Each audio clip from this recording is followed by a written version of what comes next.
이 마지막 4차 전도 여행이라고 말하는 부분 아까도 말씀드렸지만 바울이 2년 정도 예루살렘과 가이사랴에 있으면서 구류되어 있다가 왜 구류되어 있냐면 가이사 그러니까 로마 시저 황제에게 재판을 상소했거든요. 나 황제 앞에서 재판 받을 거야. 로마 시민이었기 때문에 로마 시민에게 그럴 권한이 있어요. 로마 시민은 황제에게 재판을 상소할 수 있는데 상소를 하다 보니까 그를 로마로 보내기 위해서 구류해 둔 거죠. 2년 정도 구류되어 있다가 이제 배가 와서 출발하는 내용입니다. 여기 보시면 시돈. 자, 27장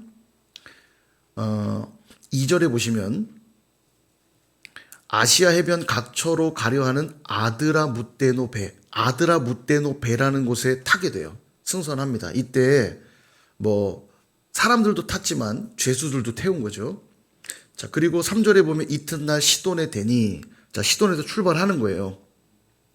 시돈. 자, 동그라미 쳐놓으면 되겠습니다. 그냥 동그라미 쳐서 나중에 읽을 때 참고가 되실 거예요. 시돈 동그라미 치시고 그 다음에 4절에 보면 거기서 우리가 떠나가다가 맞바람을 피하여 구브로 해안을 의지하고 항해했다 이렇게 나오죠. 지도를 보세요. 시돈에서 출발했어요. 구브로 이거죠. 이게 구브로 섬이죠. 키프로스라고 써있는 구브로 섬을 끼고 항해를 한 겁니다. 이렇게 그 얘기예요 지금. 그래서 구브로에다 동그라미 치시면 되고요. 5절 길리기아와 밤빌리아 바다. 자, 여기 보시면 길리기아와 밤빌리아 바다는 여기 앞바다 얘기하는 거예요. 그러니까 지금 구브로를 끼고 돌았다는 말을 이렇게 어렵게 설명하고 있는 거예요. 길리기아와 밤빌리아를 타고 배가 항해를 이어갔다는 거예요. 어디까지 갔냐? 무라. 여기 무라 보이시죠? 무라. 무라시에 도착했대. 무라에다 동그라미. 무라. 동그라미를 쳐놓으면 나중에 읽으실 때 여행하는 그림이 머릿속에 그려지기 때문에 표시하라고 한 거예요. 무라에 도착하죠. 루기아의 무라. 여기가 루기아라고 하는 행정지역이에요. 그러니까 루기아, 밤빌리아, 길리기아 이런 게 나오면 막 헷갈려요. 근데 지도로 이렇게 굵직하게 잡아두면 읽으실 때 헷갈릴 필요가 없죠. 그러니까 지역만 동그라미 치면 되겠습니다. 무라. 자, 무라에 도착했어요. 여기서 뭘 하냐면 6절에 보면 백부장이 이탈리아로 가려 하는 이제 이탈리아, 그러니까 로마로 들어가는 배로 갈아타요. 알렉산드리아라는 배를 옮겨 탑니다. 여기 무라에서 배를 옮겨 탄 거예요. 자, 알렉산드리아 배에다가 또 동그라미를 치면은 머릿속에 계속 그려지겠죠. 아, 여기서 배를 옮겨 탔구나. 자, 그리고 배를 타고 출발하는데 어디로 가냐? 7절 뒷부분에 보면 중간 좀 지나서 보면 살모네라고 보이시죠? 살모네에다 동그라미. 자, 살모네. 그리고 조금 더 옆에 보면 그레데 해안 돼 있죠? 그레데. 그레데에다 동그라미. 자, 그레데가 뭐냐면 요 크레타 섬이라고 써 있죠? 이게 그레데, 성경에 나오는 그레데예요. 그레데. 그레데 섬에 있는 누구에게 편지를 쓴 것 기억하세요, 혹시? 그레데 섬에서 목회하고 있는 누군가에게 편지를 쓴 게 있는데 그게 디도서입니다. 이 그레데 섬에서 목회를 해요, 디도가요. 그래서 나중에 디도에게 편지를 쓴 게 디도서예요. 그 그레데가 이 섬입니다. 크레타 섬. 그레데. 그래서 무라에서 살모네에 도착했어요. 그레데 섬에 있는 살모네. 자, 여기까지 봤죠. 그 다음 8절. 간신히 그 연안을 지나 미항. 아래로 쭉 따라가다 여기 미항. 미항은 되게 아름다운 항구였던 것 같아요. 미항. 자, 미항이라는 곳에 도착을 했습니다. 자, 여기까지 왔어요. 그레데 섬에 있는 미항까지 왔어요. 그런데 9절에 보니까 여러 날이 걸려 금식하는 절기가 지났으므로. 금식하는 절기가 뭐냐면 언제 금식하냐면 대속죄일에 금식하거든요. 대속죄일이 며칠이죠? 7월 10일. 예, 7월 10일. 아, 여러분 수준이 상당하십니다. 아무튼. 예. 7월 10일이 대속죄일이에요. 그러니까 지금 어느 시기라는 걸 알 수 있냐면 7월 10일경이라는 걸 알 수 있어요. 근데 이 7월 10일은 유대력이잖아요. 유대력. 우리가 사용하는 이 로마가 사용하고 우리가 사용하는 태양력으로 바꾸면 대략 2, 3개월 플러스 하면 돼요. 그러니까 10월경이라고 보시면 돼요. 10월 초. 대략 평균적으로. 지금 금식하는 절기라고 말하는 건 10월 초예요. 그러니까 곧 뭐를 앞두고 있냐면 겨울을 앞두고 있는 거예요. 절기상. 자, 아니나 다를까 9절에 다시 보시면 여러 날이 걸려 금식하는 절기가 이미 지났으므로 이미 지났으니까 10월 중순이나 말경까지 됐다는 정도로 이해하면 되겠죠. 그래서 항해하기가 위태한지라. 예, 겨울철에는 항해하기가 어렵죠. 춥고. 예, 그러니까. 그래서 바울이 뭐라고 하냐면 권면합니다. 10절. 여러분, 내가 보니 이번 항해가 하물과 배만 아니라 우리 생명에도 타격과 많은 손해를 끼치리라 라고 권면해요. 그러니까 여기서 더 가면 안 됩니다. 말했어요. 그런데 11절 백부장이 바울의 말보다 누구의 말을 더 들었냐면 선장과 선주의 말을 들었어요. 그들은 더 추워지기 전에 더 가야 된다고 얘기를 한 거죠. 예. 12절에 이렇게 나오죠. 그 항구가 겨울을 지내기 불편함. 아무나 이 미항이 겨울을 지내기에는 불편했던 것 같아요. 그러니까 선장과 선주가 뭐라고 했냐면 베닉스에 가서 겨울을 지내자. 좀만 더 가서 베닉스 가서 겨울을 보내자고 말한 거예요. 베닉스가 여기죠. 지도상으로. 여기 베닉스가 여기입니다. 그러니까 조금만 더 가자는 거예요. 요만큼 더 가자. 선장과 선주. 근데 바울이 뭐라고 했다고요? 안 돼. 가면 안 돼. 큰일 나. 예, 누구 말을 들어야 될까요? 우리가 신앙의 관점에서 보면 예, 바울의 말 들어야죠. 근데 누가 더 전문가예요? 선장과 선주가 전문가처럼 느껴지잖아요. 이게 우리가 항상 어려운 대목입니다. 이게요. 예, 때로는 우리가 신앙생활할 때요, 합리적인 것들이 필요합니다. 근데 이성적이어야 돼요. 근데 신앙생활은 이성으로 하는 게 아니라 초이성적이어야 돼요. 초이성적. 비이성적이 아니라 신앙은 비이성적이어서도 안 되고 그냥 이성적이어도 안 돼요.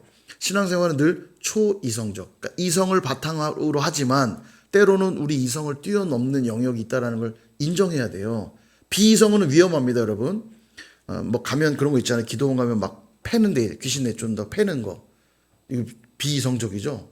이런 것들은 예, 위험한 겁니다. 그건 신앙에서 벗어난 것일 수 있고 그러나 이성적이어야 하나 그 이성을 뛰어넘는 무엇인가를 요구할 때가 분명히 있어요. 신앙생활을 하면서는요. 자, 여기서 바울이 이렇게 말합니다. 가지 말라고. 그러나 바울이 어떤 존재인지 잘 몰랐던 사람들은 그의 권면을 받아들이지 않겠죠. 자, 그래서 결국은 선장의 말을 듣고 베닉스까지 출발을 합니다. 근데 어떤 일이 벌어지냐? 14절. 얼마 안 돼요. 섬 가운데로부터 유라굴로 동그라미. 유라굴로는 광풍 이름이에요. 유라굴로라고 하는 광풍을 만나게 됩니다. 예.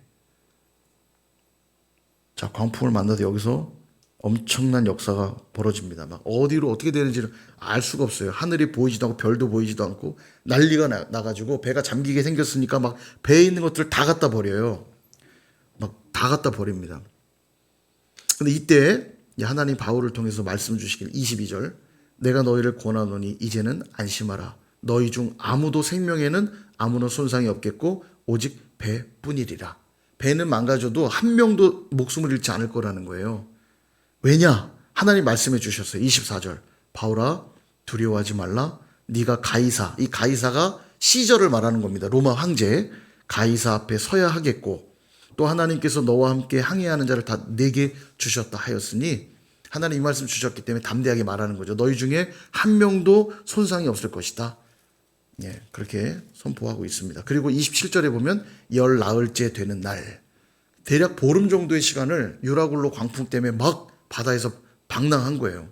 막 배멀미도 했을 것이고 예, 배도 고프고 막 엄청 고통스러운 시간을 보름간 보낸 거예요. 이게 하나님이 없는 자들이 받는 고통입니다. 이게요.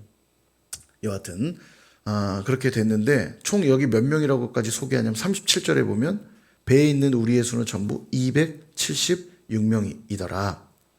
예, 이 역사적 사실임을 고증하고 있는 겁니다. 276명이었대요. 자, 그렇게 해서 결국은 정말 도착하게 돼요. 28장 1절에 보니까 어디에 도착했냐? 멜리데라고 하는 섬에 도착합니다. 멜리데. 배는 완전히 파손해서 헤엄쳐서 섬에 돌아가는데 여기 우리 지금 오늘날로 하면 이 몰타 섬이에요. 몰타. 보이시죠? 유라굴로로 방황하다가 몰타에 도착을 해요. 멜리데입니다. 여기가. 원주민을 만나는데 몸이 다 젖었으니까 불을 피웠어요. 그 불에다 나뭇가지를 넣고 있는데 불에서 뭐가 나오냐면 뱀이 나와요. 근데 바울의 손을 딱 물었죠. 원주민이 보니까 제 하늘에 벌을 받은 거다. 곧 죽을 것이다 했는데 바울이 안 죽죠. 손이 붙지도 않고. 그걸 보고는 신이 아니냐. 원주민들이 그러죠. 근데 그게 아니죠. 그리고 이제 추장을 만나요. 이 섬에 가장 높은 사람. 7절에 보시면 이 섬에서 가장 높은 사람 보블리오 동그라미. 보블리오라고 하는 이가 이들을 영접합니다. 이들 보통 사람들이 아니라는 걸 이제 눈치채고 이들을 잘 모시죠. 근데 이때 8절 보블리오의 부친이 열병과 이질에 걸려 누워 있는데 바울이 안수하여 낫는 기적이 일어납니다. 그래서 이들이 굉장히 극진히 대접을 해요. 11절에 보니까 석 달 정도 머물렀어요. 왜죠? 겨울을 보내야 하니까. 겨울을 여기서 다 보낸 거예요. 멜리데 섬에서. 그러니까 이게 하나님의 또 보호하심입니다. 우리가 때론 불순종해서 베닉스로 가지 말라는데도 갔다가 유라굴로와 같은 광풍을 만나기도 해요. 너무너무 고통받지만 하나님은 다시 그렇게 넘어진 존재들을 하나님은 다시 회복하시고 세우시죠. 멜리데 섬에서 추장에 의해 극진히 대접을 받게 하고 심지어는요 떠날 때 이들이 후하게 뭐 먹을 것도 챙겨주고 다 챙겨준 거예요. 이게 하나님의 또한 도우시는 섭리죠. 오늘 새벽에 본 것처럼 다윗도 죄를 범하였지만 회개하니까 하나님은 다시 새로운 아이 여디디아, 우리 내일 또 자세히 살펴보겠지만 솔로몬 왕을 또 하나님 선물로 주시고, 그게 하나님의 은혜입니다. 자, 그래서 11절에 석 달 후에 겨울을 다 보내고 알렉산드리아 배를 타고 떠나니 그 배의 머리 장식은 디오스구로라. 자, 12절에 수라구사에 동그라미 치시고요. 여기 지금 시칠리아 섬에 도착한 거예요. 사라쿠사라고 되어 있는데 수라구사. 그 다음에 13절에 레기온의 동그라미. 레기온. 점점 올라가는 지도예요. 레기온. 그리고 그 13절 끝부분에 보디올도 동그라미. 계속 지금 로마를 향해 올라가고 있는 그림이에요. 자, 그 다음에 15절에서 아비오 광장이라고 보이죠? 아비오 광장도 동그라미. 그 다음에 트레이스 타베르네. 이름이 어렵죠. 트레이스 타베르네도 동그라미. 점점 로마를 향해 올라가고 있는 코스예요. 그냥 나중에 헷갈리지 않게 동그라미 칠한 건 지명이구나 생각하시면 돼요. 지명. 자, 그래서 도착을 해요. 도착을 해서 16절에 보면 로마에 들어가니 바울에게는 자기를 지키는 한 군인과 함께 따로 있게 허락하더라. 군인이 지키고 있다 말하고 있는데요. 그럼 바울이 지금 있는 곳은 어디냐? 어딘가 감옥이 아니에요. 집에 있는데 로마 군인으로 하여금 그를 지키도록 했기 때문에 이건 일종의 가택연금입니다. 집에 그냥 집 안에서 보호받으면서 감옥처럼 있는 거죠.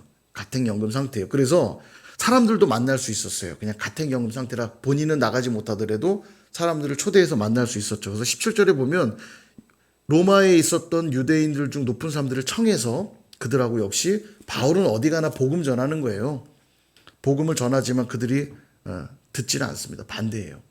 항상 바울은 유대인들에게 먼저 복음 전해요. 근데 그들이 거부하면 이방인들을 향해 갔죠. 자, 그래서 이제 마무리할 건데요. 30절에 보시면 바울이 온 이태라는 말은 2년이라는 의미예요.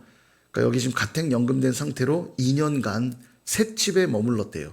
그러니까 어떤 집인데 감옥처럼 있었던 집이죠. 집 안에 있으면서 거기에 이제 2년 동안 머물면서 자기에게 오는 사람들을 다 영접하고 사람들을 만날 수 있었기 때문에 만나서 그들에게 복음도 전하고 또 찾아온 이들에게 여러 가지 또 가르침도 하고 편지도 쓰고 했겠죠.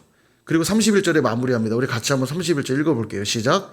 하나님의 나라를 전파하며 주 예수 그리스도에 관한 모든 것을 담대하게 거침없이 가르치더라. 아멘. 자, 뭔가 끝난 것 같지가 않죠. 그죠? 사도행전의 끝이 떡더름해요. 그냥 이태 동안 셋집에 머물면서 사람들을 영접하고 복음을 전했더라. 아직도 끝나지 않은 것처럼 되어 있어요.